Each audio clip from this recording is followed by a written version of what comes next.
안녕하세요. 저는 살아온 인생 반 이상을 제주도에 살다가 결혼하면서 서울로 상경한 기혼 여성입니다. 우리는 우스갯소리로 벼락 맞을 확률보다 복권 1등할 확률이 더 희박하다라고 얘기하곤 하잖아요. 저는 원래 복권에 관심이 있는 편은 아니었지만 복권 1등이 된다면 확실히 세상이 달라질 것 같긴 합니다. 그렇다고 제가 복권 당첨되었다는 얘기는 아니고요. 사실상 복권 1등보다 더한 기쁨을 얻게 되어 이 글을 쓰게 되었습니다. 기쁨을 얻기까지 과정이 무난했던 건 아닙니다. 가슴 아픈 감동 스토리가 있던 것도 아니고요.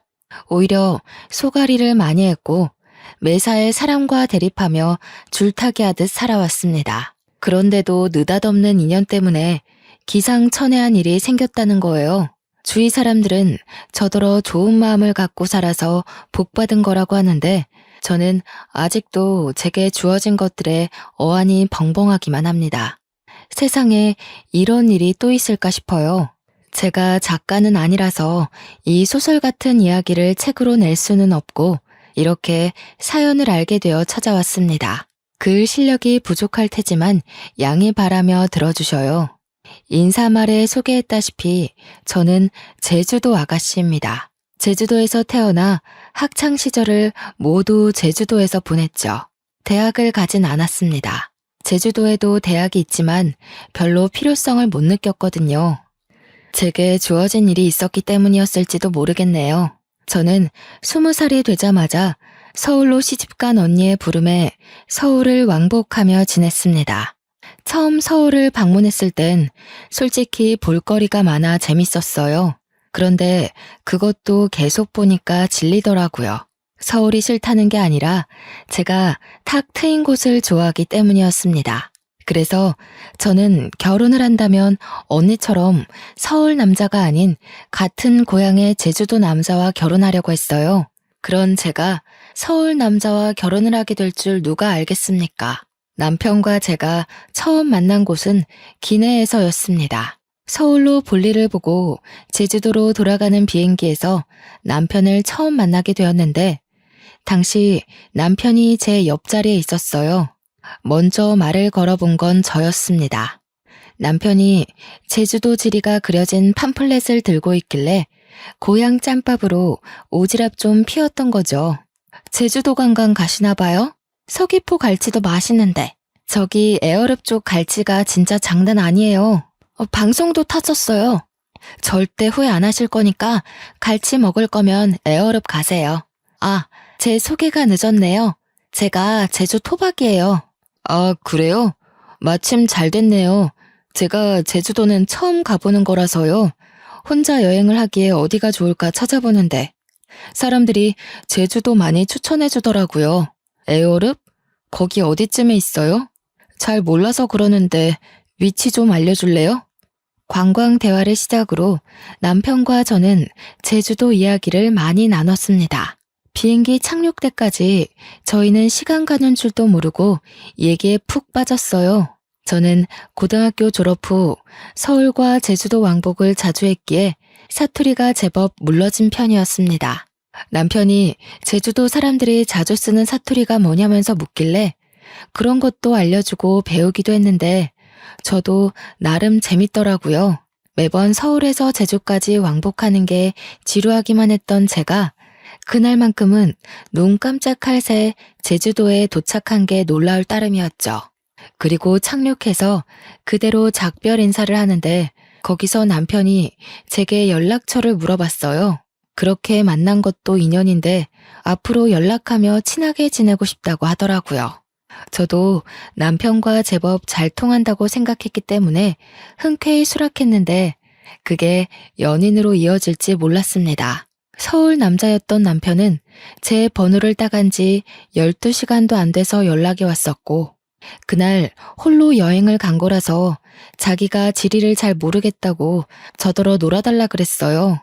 그렇게 빠른 시일 내에 가까워진 우리는 남편의 고백으로 서울 돌아가는 날이 될 때 연인이 된 겁니다. 주로 남편이 저를 보러 주말마다 제주도로 날아오는 편이었어요.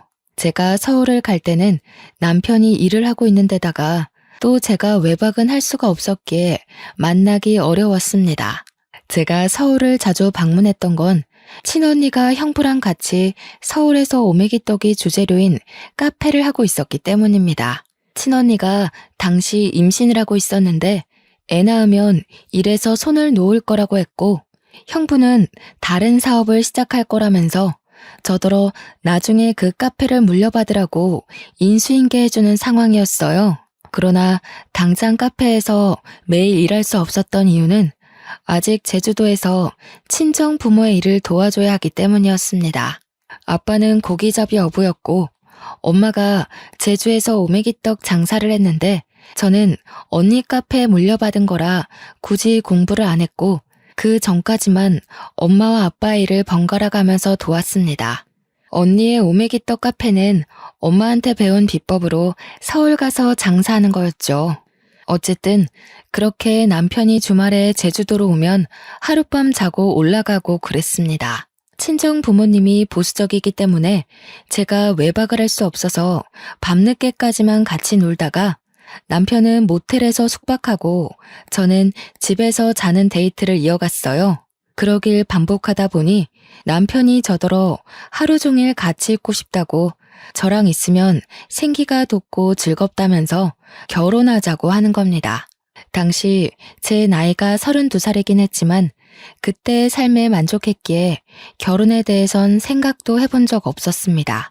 원래 청혼은 이렇게 당황스러운 건가 싶었지만 저도 남편을 너무 좋아했기 때문에 깊게 고민하지 않고 결혼을 약속하게 되었죠. 결혼의 시작은 합가였습니다.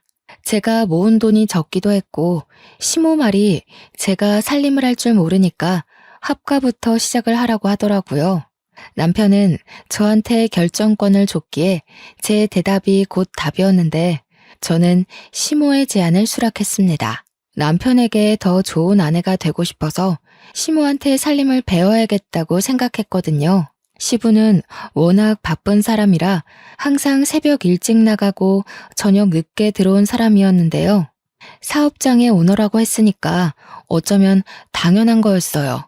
그래서 시부는 제가 거의 얼굴 마주할 일이 별로 없었습니다. 거의 일주일에 3번 볼까 말까 했어요.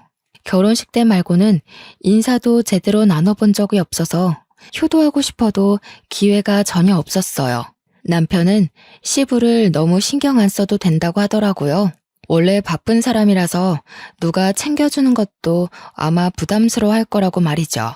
그때부터 저는 시부의 안부를 굳이 궁금해하지 않았습니다. 저는 시집을 가면서부터 친정 일을 못하게 된 대신 친언니 카페로 매일 출근을 할 수 있는 여건이 되었는데요. 이제부터 출근을 하겠다고 시모에게 미리 알렸더니 시모가 그것을 못마땅해 하더군요. 그걸 꼭 지금 다녀야 되겠니? 그리 급한 것도 아닌 것 같은데. 결혼 생활에 적응하고 나면 다녀도 되는 거 아니냐? 언니 출산 일이 얼마 안 남아서요. 저희 사정도 좀 급한 상황이에요. 제주도 살 때는 거리 때문에 자주 못 다니고 있었거든요. 여기서는 그리 멀지 않아서 빨리 배울 수 있을 것 같더라고요. 그럼 내가 제대로 살림도 못 가르치겠네. 너희 분가하려면 살림을 빨리 배우는 게 좋을 텐데. 섬에서 올라왔으니 모르는 게 많을 거 아니야. 서울집이랑 섬집은 많이 다르다. 예, 네가 제주도에서 어떤 집에 살았는지 모르겠는데 서울 아파트는 그런 데랑 차원이 달라서 배워야 할 게 수두룩해. 언제 다 배워서 네 남편 챙기려고 그러니? 제가 서울집을 안 가봤겠습니까? 저희 친언니 부부네 집이 서울입니다. 대화를 좀 하다가 알게 된 거지만 시모는 제가 제주도 섬에서 올라온 처녀라는 것에서 수준 차이 난다고 생각하고 있었어요. 아무리 꼬질꼬질하게 있어도 서울 사람은 귀티가 나고 아무리 치장을 해도 섬 사람은 빈티가 난다는 생각이더라고요. 그건 조금만 대화를 해봐도 느껴지는 부분이었습니다. 당연히 불쾌했죠. 그러나 시모가 제게 직접적으로 욕하는 것도 아니었고 은근히 무시하는 경향으로만 툭툭 던졌던지라 제가 대놓고 시모 말에 불쾌함을 드러내기가 애매했어요. 그나마 할 수 있었던 건 시모 말에 무조건 굽히고 들어가지 않는 걸로 대신 불편했던 감정을 풀어냈습니다. 예를 들면 제가 카페에 출근하는 걸 막으려는 시모의 제안을 뻔뻔하게 거절했고, 시모가 빙빙 둘러서 자기 원하는 대답을 유도하려 할 때 그걸 시종일관 눈치 없는 척 하는 것 정도였습니다. 그럴 때면 시모가 저를 답답해하면서 한 번씩 자기 분에 못 이겨 저를 포기해버리고 말았어요. 그 덕에 다행히 언니 카페에서 출근을 매일 할 수 있었습니다. 남편에게는 시동생이 하나 있는데요. 시동생이 이 시댁에서 좀 남다른 존재더라고요. 남편과 달리 우수인재 축에 속해서 진작에 유학생활을 하고 있었다고 하더군요. 남편은 공부머리가 뛰어나지 않아서 시부가 유학 제안을 했었지만 바로 거절했다고 했고요. 그래서 시댁은 다른 집과 다르게 희한하게도 장남보다 차남이 우대받는 입장이었습니다. 몰랐는데 시모가 제게 촌스럽다고 은근히 돌려서 서울 여자들이랑 비교했던 것처럼 남편한테도 은근히 시동생과 비교를 하지 뭡니까? 넌 내년에 봉급 얼마나 오른다니? 그래도 다닌 지 오래됐는데 이제 좀 확 오를 때 되지 않았나? 그놈의 쥐꼬리만한 월급 때문에 내가 다 답답하던데. 공무원이 올라봤자죠. 엄마가 생각하시는 만큼 오를 리 없으니까 그만 좀 물어보세요. 어차피 저한테 별다른 관심 없으시잖아요. 얘 봐라. 잔소리도 다 어미의 정이야. 내가 진작에 사업 하나 해보라고 했잖니. 요즘 같은 세상에 공무원 하나 해가지고 뭐 해먹고 살래? 네 동생 봐라. 벌써 그 나이에 한 달에 용돈만 돈 100만 원씩 보낸다. 내가 이걸 장남한테 받아야지 막내한테 받는 게 말이니? 어떻게 돈 불릴 궁리를 안 하는가 몰라. 시댁에서는 시부도 사업을 하고 있었고 시동생도 사업을 막 시작해서 단번에 성장했다고 했습니다. 그런 집안에서 남편만 공무원으로 안정직에 있는 상황이었는데요. 어떤 집안에서는 공무원이 남편 감으로 딱 좋다고 칭송하는데 시모는 돈이 확확 튀면서 졸부같이 사는 걸 좋아하는 것 같았습니다. 그렇다고 제가 친언니의 개인 사업을 물려받는 건 또 안 좋아했어요. 혹시라도 제 사업이 잘 돼서 자기네 식구보다 잘 나갈까봐 염려하더라고요. 무조건 자기 집에서 성공하는 사람이 있어야 된다고 보는 듯 했습니다. 남편은 내성이 생긴 건지 시모 말에 대강 대답할 뿐 별다른 감정을 드러내지 않았습니다. 옆에서 듣기만 해도 제가 대신 화가 나는데 정작 당사자가 가만히 있으니 제가 뭐라 나설 수는 없겠더라고요. 그래서 주로 뒤에서 남편을 위로해주기만 했습니다. 어머님 말 너무 신경 쓰지 마. 공무원은 뭐 아무나 되는 줄 아나? 내 친구는 공무원 시험 벌써 3번이나 떨어졌어. 공무원 경쟁률 장난 아닌데 어머님은 아무것도 모르면서. 나 신경 안 써. 원래 저런 사람이야. 나 때문에 당신이 신경 쓰는 것 같은데 당신이야말로 내 걱정은 마. 그래도 걱정해줘서 고마워. 당신이 옆에 있어서 내가 좀 숨 쉬어진다. 남편이 자기는 사춘기를 지나고부터는 시모의 잔소리를 그러려니 체념하고 산다고 했어요. 별로 타격도 없대요. 그러면서 시부가 자기 공무원 꿈을 응원해줬는데 그것만으로 충분하다고, 시부는 오히려 사업하는 시동생 걱정으로 마음 졸인다고 했습니다. 시부가 사업을 하는 사람이기에 사업의 위험성을 잘 알고 있어서라고 했어요. 자꾸 이렇게 자리 없는 시동생 얘기가 나오니까 결혼식에서도 본 적 없는 시동생이 문득 궁금해지더라고요. 남편한테 슬쩍 물어봤더니 남편 말로는 시동생이 똑똑한데 얼굴도 자기보다 잘생겨서 잘나긴 했다고 하더군요. 얼마나 잘났길래 시모가 저리 차별을 하는 건가 괜히 샘통이 났습니다. 그렇게 하가 생활 3년이 지났을까요? 그토록 궁금하던 시동생이 귀국한다는 소식이 들려왔어요. 그날은 시댁에서 완전 명절 분위기였습니다. 시동생이 온다니까 저도 들뜨긴 했는데 한편으로는 남편이 걱정되는 겁니다. 시동생이 완전 한국으로 정착하러 온다는데 없는 사람과도 제 남편을 그렇게 차별했잖아요. 그런데 같이 살기까지 하면 얼마나 더 비교를 하겠어요? 불안과 호기심에 저는 그날 카페 일도 안 나가고 시모랑 같이 음식을 준비했습니다. 그렇게 저녁 시간이 되었는지도 모르고 진수성찬을 차리고 있었는데요. 퇴근하고 온 남편을 제가 반기기도 전에 시모가 먼저 잔소리를 해버리지 뭡니까? 너는 좀 일찍 맞춰서 공항까지 동생 좀 태우고 오지. 오늘 네 동생 오는 날이라고 했잖아.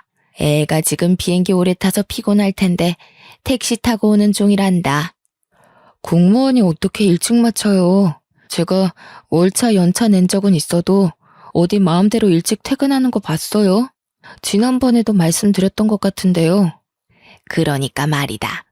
네가 진작에 사업을 해서 대표 자리 떡하니 맡고 있었으면 시간 구애받지 않았을 거 아니냐.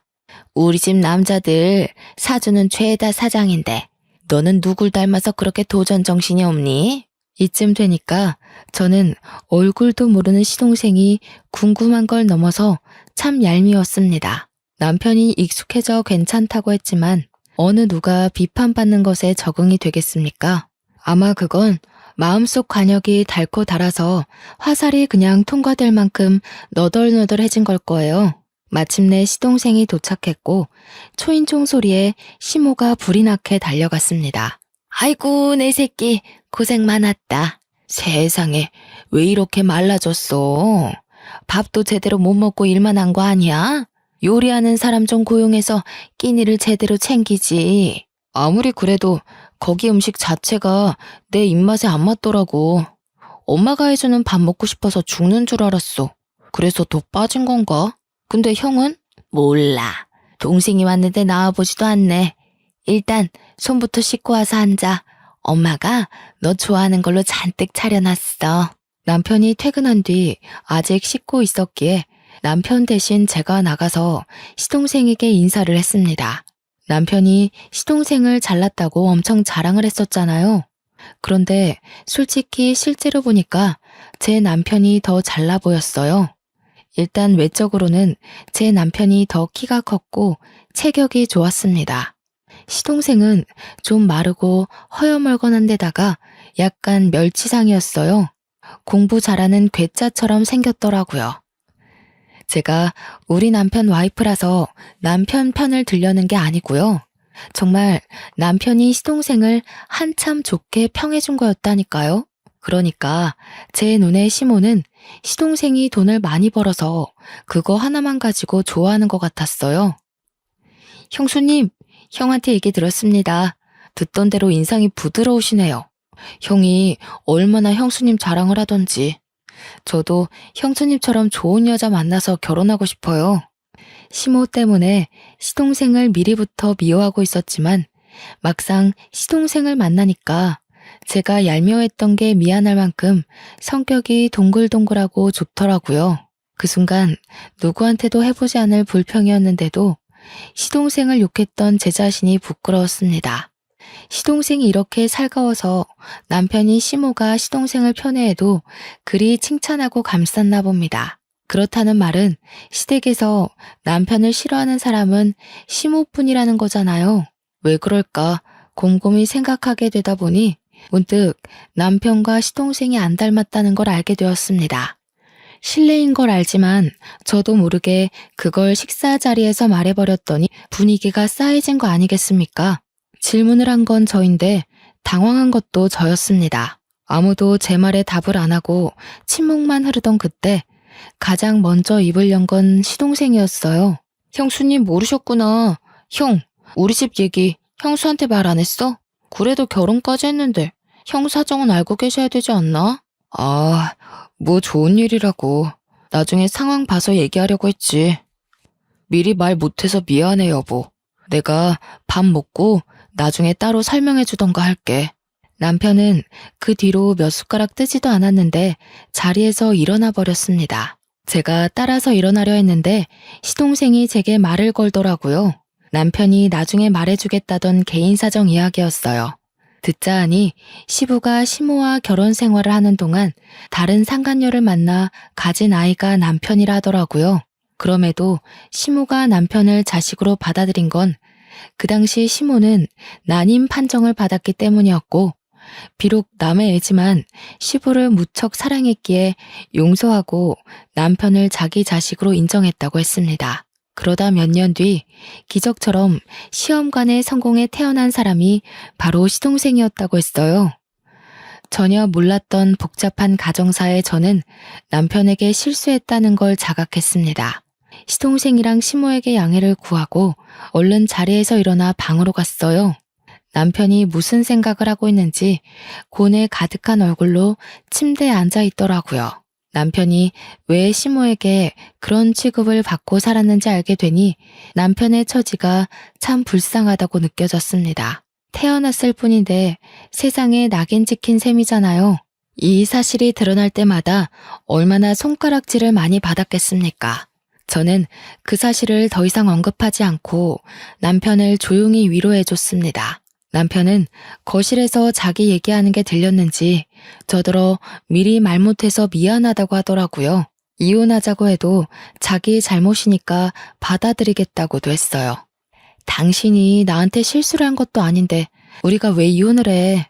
당신 나한테 한 번도 실망시킨 적 없고 남편 노릇 못한 적도 없고 속상하게 한 적도 없었어. 내가 보기엔 적어도 어머님보다는 신이 좋은 사람 같아. 제 위로에 남편이 웃음을 흘렸습니다. 저를 안아주면서 고맙다고 역시 저랑 결혼하길 잘했다고 하더군요.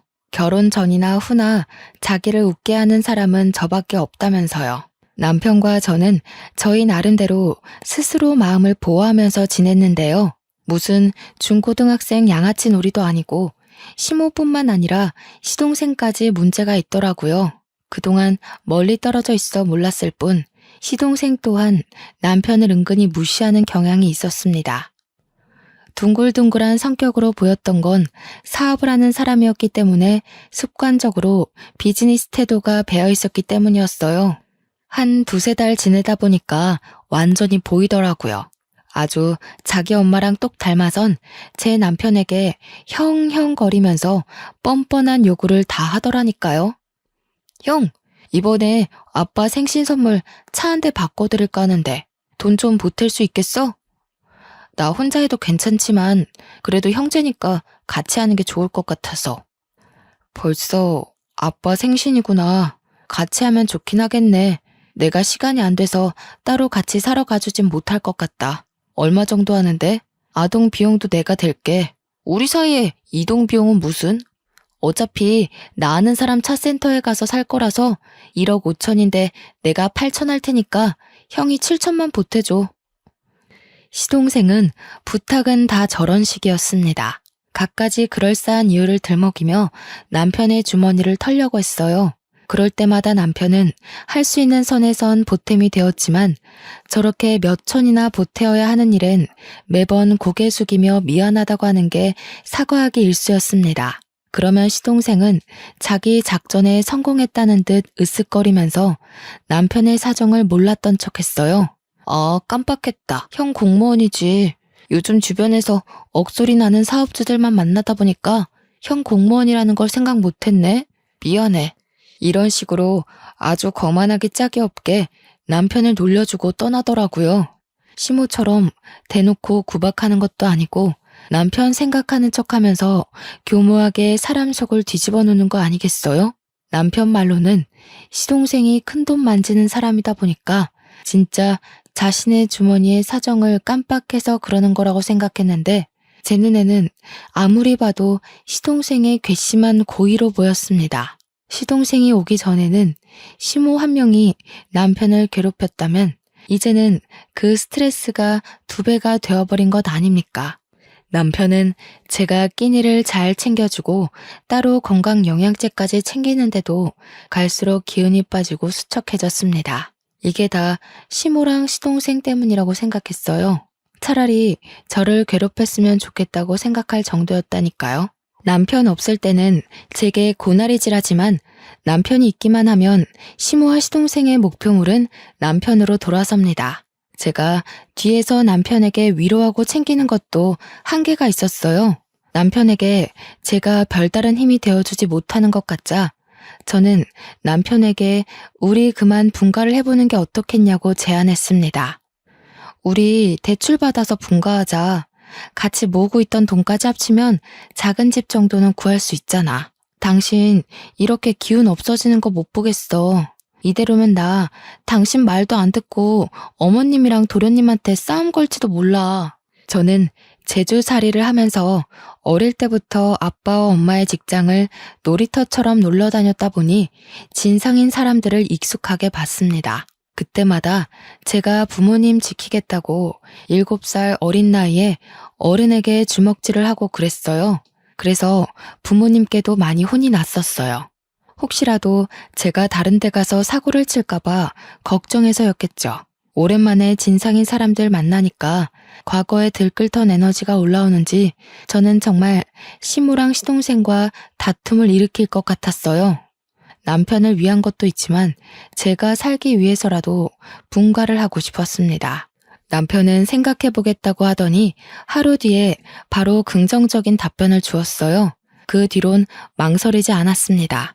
하루라도 빨리 시모와 시동생을 남편과 떼어놓고 싶어서 저녁 식사 자리에서 얘기를 했어요.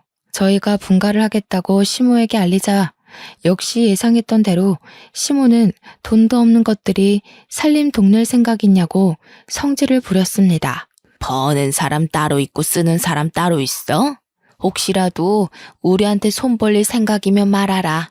지금 애비랑 동생이 돈 잘 번다고 콩고물 좀 떨어지지 않을까 생각하나 본데 절대 그럴 리 없다. 우리가 알아서 할 거니까 엄마는 신경 쓰지 마세요. 손 벌릴 생각 없으니 분가할게요. 아버지한텐 제가 따로 연락드리겠습니다. 왜 그래 형? 내가 와서 불편해서 그래? 그럼 그냥 형이 있어. 내가 따로 독립할게. 형 돈도 없으면서 왜 굳이 바보 같은 짓을 해?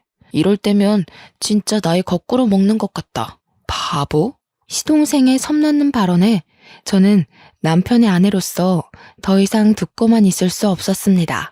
그래서 저도 모르게 제주살이 하면서 억세졌던 성격이 불쑥 튀어나와 버렸지요.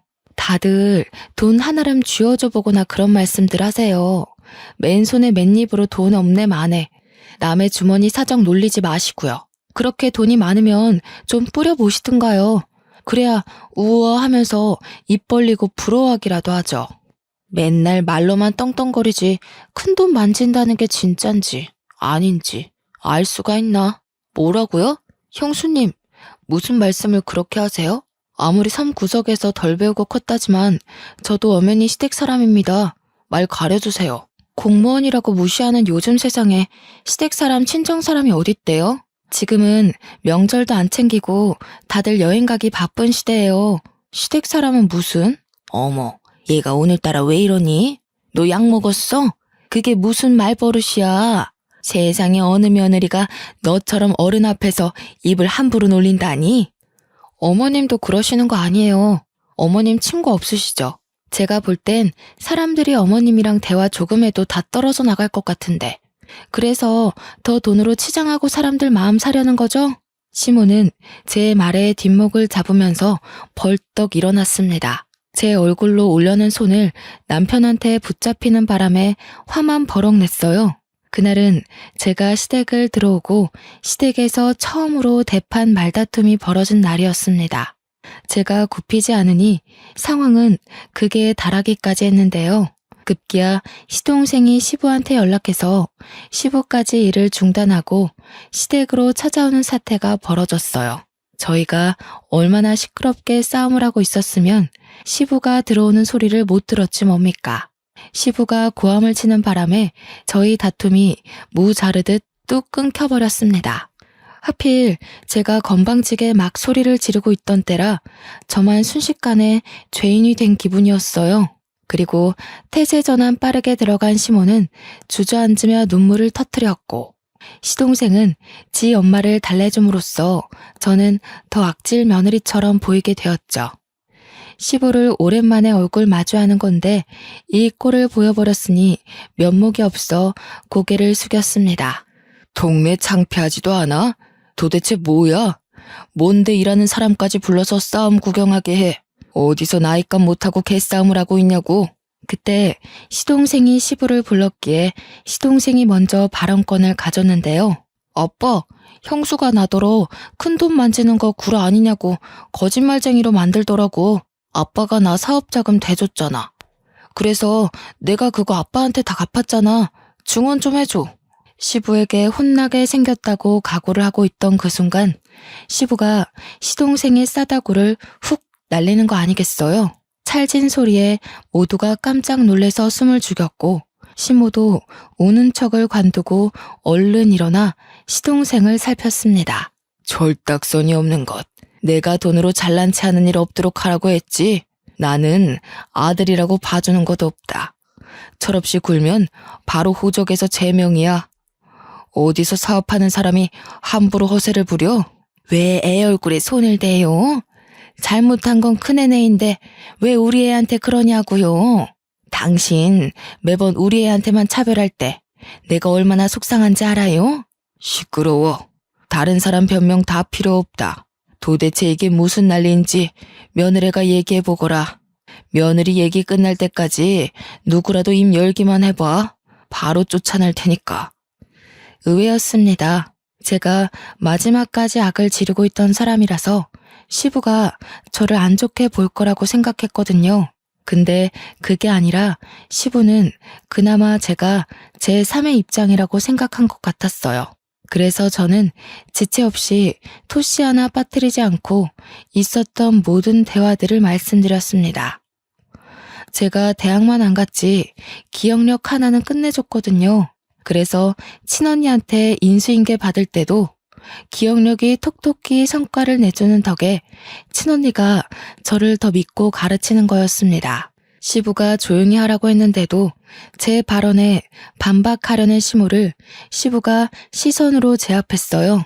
그러면서 시부가 우리더러 자금을 대줄 테니 분가라는 놀라운 제안을 해줬습니다.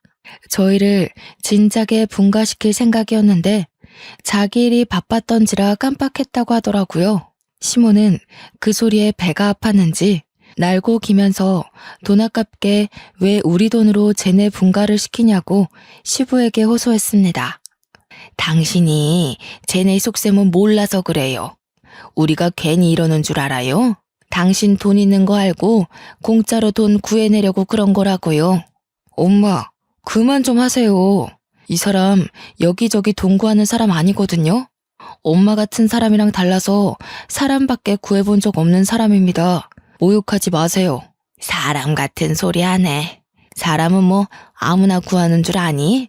차라리 돈 구한다고 하는 게 훨씬 현실 같겠다. 애들 장난도 아니고 그런 것도 변명이냐? 유치해서 정말. 어머님처럼 돈 생각만 하는 사람들은 생명을 구한다는 말에 괴리를 느끼겠죠. 제정신 바뀐 사람들은 어머님 같은 사람 옆에 두질 않아요. 이거 보이세요?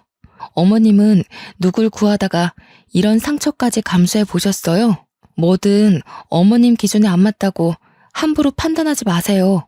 시모에게 눈에는 눈, 이에는 이로 공격하다 보니 저도 모르게 숨겨놨던 흉터를 드러내게 되었습니다. 유치한 다툼인 걸 알지만 시모 화를 복돋는 데는 이만한 공격이 없더라고요.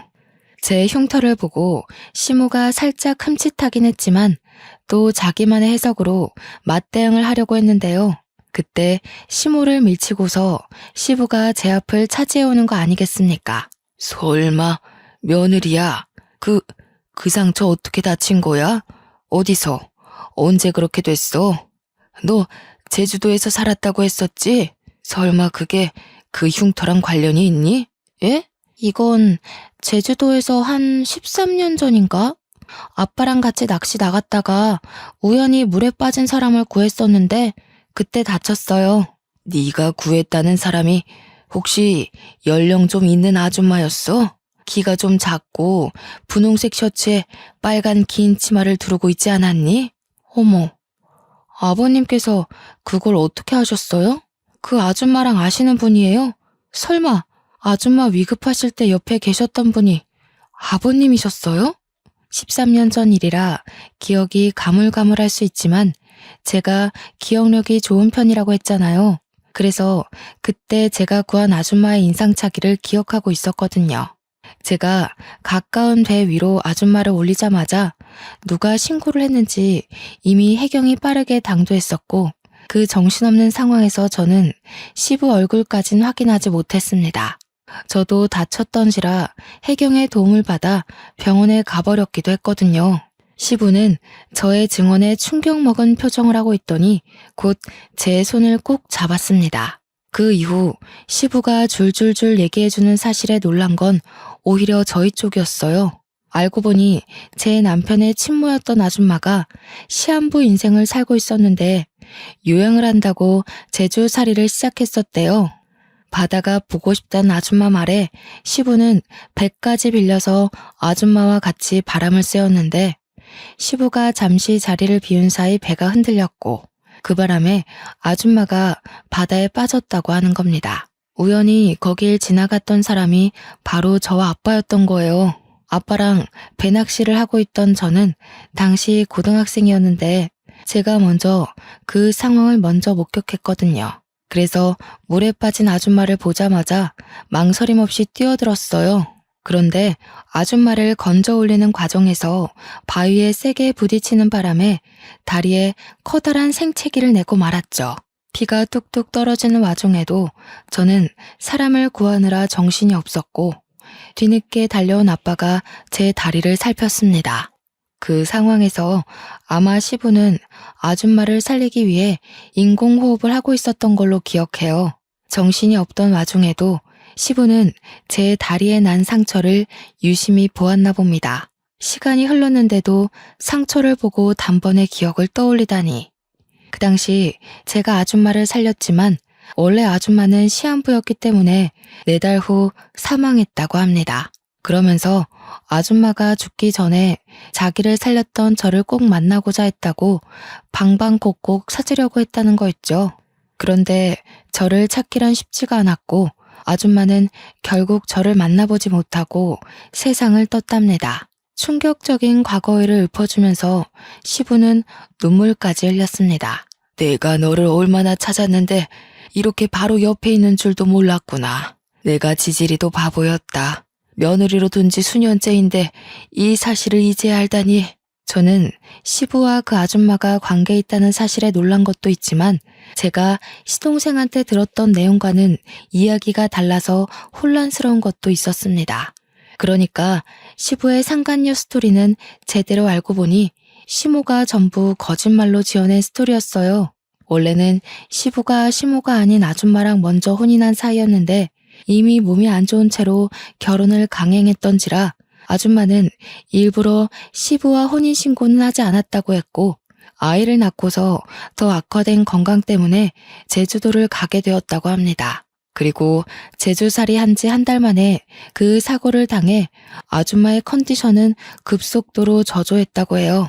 자기의 죽음을 예감한 아줌마는 시부한테 빌게 된 소원이 하나 있었는데 그게 바로 시부의 재혼이라고 했답니다.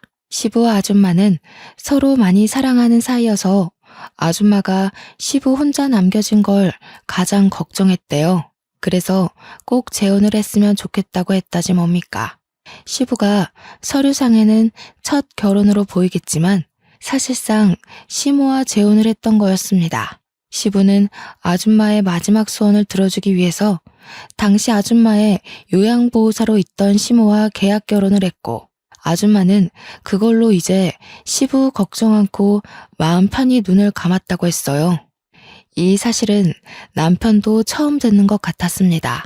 한 여고생이 물에 빠진 자기 친모를 살렸다는 얘기를 시부한테 들은 적 있었던 남편은 그게 저라는 사실에 그저 벙쪄 있었더라고요. 그리고 다른 의미로 시모랑 시동생도 충격을 먹은 채 입을 다물고 있었어요. 그러니까 결과적으로 지금 제게 시모인 저 사람이 아줌마의 요양보호사라는 거잖아요. 대단한 사모님인 척 하던 저 아줌마가 원래는 우리 남편처럼 월급쟁이였다는 거 아닙니까? 어이없어서 웃음이 나왔는데 이런 뒷이야기는 시동생도 처음 알았나 봅니다. 자기 출생 비밀과 출신이 생각보다 형편없다고 생각했는지 자기 엄마한테 분노를 느끼고 있었어요. 사실상 손가락질 받아야 할 사람이 우리 남편 쪽이 아니라 자신 쪽이라는 사실을 자각한 것 같더라고요. 시동생은 시모한테 불같이 화내면서 따지고 있었습니다. 그러거나 말거나 저랑 시부와 남편은 시모 쪽과는 다른 세상에 있었어요. 아무래도 먼저 간 정은 엄마가 너를 알고 며느리로 들인 게 아닌가 싶어. 어떻게 이런 인연이 다 있을 수 있니? 내가 어떻게 이리 소중한 사람을 몰라봤을까? 아니요, 아버님. 저는 할 일을 했을 뿐인걸요. 아줌마가 살아계셨다면 좋았을 것을. 그래도 아버님 말씀하시는 거 들어보니까 아줌마가 정말 좋으신 분이었다는 게 느껴져요. 고맙구나. 내가 이제 먼저 간 정은 엄마한테 얼굴 들 수 있겠어. 그리고 사돈댁에도 곧 인사를 드리러 가야겠다. 내 은인이 우리 집에 들어왔는데 내가 이대로 가만히 있을 수가 없지. 여전히 당황스러운 전개였지만 사실을 받아들인 저는 오히려 아줌마가 돌아가신 것에 유감을 표했습니다. 그리고 시부는 제게 만나면 꼭 보상할 거라 기다리고 있었다면서 잠깐 방에 들어갔다 나오셨는데요. 손에 쥐고 온 건 다름 아닌 통장이었습니다. 돌아가신 아줌마의 유언이기도 하다면서 저에게 그 통장을 주더라고요. 그게 아줌마 사업장을 정리하고 남은 돈의 일부라는데 아줌마 말로는 꼭 자신의 은인에게 답례를 하고 싶어 했다고 했어요. 얼떨떨하게 받은 그 통장을 열어보는 순간 저는 소스라치게 놀라서 다시 시부에게 통장을 돌려줬습니다. 소소한 답례라기엔 너무 큰 돈이었거든요. 회사의 오너였다는 아줌마가 제게 일부만 남겼다는 그 유산은 무려 31억 원이었습니다. 한 번도 본 적 없던 숫자이기도 했고 너무 큰 돈이라 받을 수 없다고 바로 돌려줬는데 시부는 너무 완강했어요. 13년 전부터 이미 이 통장은 제 돈이었다고 자신은 주인을 찾아줬을 뿐이라고 하더라고요. 손이 떨리는 액수였지만 시부의 대쪽 같은 부탁에 저는 결국 그걸 받게 되었고 시모는 조용히 숨지고 있더니 제가 통장을 받자 갑자기 배가 아파서 죽으려고 하더군요. 시모는 곧 시부한테 이혼 요구 당했어요. 아마 제가 그대로 일러바친 발언들을 믿어주는 듯 했습니다. 제가 거짓말할 사람은 아니라는 걸 시부가 알아봐준 덕일 겁니다. 결국 시부모는 이혼을 했어요. 시부가 소송 비용 드리고 싶지 않으니 조용히 도장 찍으라고 하는 걸 저와 남편은 곁에서 구경했습니다. 시모의 초라한 처지를 보고 있자니 남편 복수가 완벽하게 된 기분이라 시원했어요. 그리고 시동생은 시부의 씨를 받은 몸이라서 시부가 시동생이 갖고 있는 사업장만 주는 걸로 하고 집에서는 내쫓겼습니다. 그날이 시댁 사람들과 처음 다툰 날이었는데 그게 마지막 다툼이 되어버린 셈이었네요. 저와 남편은 굳이 분가를 하지 않고 시부를 모시고 살게 되었어요. 시부가 자기는 신경 안 써도 된다고 했는데 제가 합가 생활하면서 시부 생활 패턴을 봐왔기에 시부만 두고 분가를 할 수는 없었습니다. 시부는 밥도 잘 안 챙겨 먹고 회사에서도 대충 직원들이 챙겨주는 샌드위치나 김밥 같은 것만 드시더라고요. 그래서 제가 도시락을 챙겨드려야겠다는 생각으로 남게 되었어요. 시부는 처음에 저더러 고생스럽게 왜 그러냐고 하지 말라고 했는데 제가 고집을 꺾지 않으니 어느 순간부턴 도시락을 꼬박꼬박 챙겨가시더라고요. 그 때문인지 과거에는 저녁 식사 때 함께한 적 없던 시부가 요즘은 저녁 식사 시간에 맞춰서 퇴근을 하고 오십니다. 제가 분위기를 좀 잘 띄우는 타입인데요.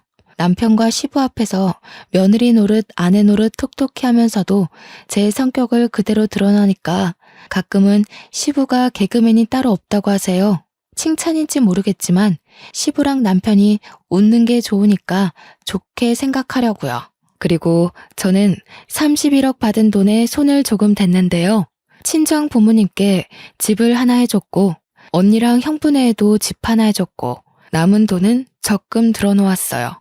제가 원했던 결혼 생활이 어떤 모습인지 한 번도 생각해 본 적 없지만 다시 생각을 해보려고 한다면 딱 지금이 아닐까 싶습니다. 주위에 모난 사람 하나 없어서 그런지 세상을 바라보는 게 제 시선이 아주 둥글둥글하네요. 앞으로 손자, 손녀가 생긴다면 제 결혼 생활이 완벽하게 즐겁지 않을까 생각합니다.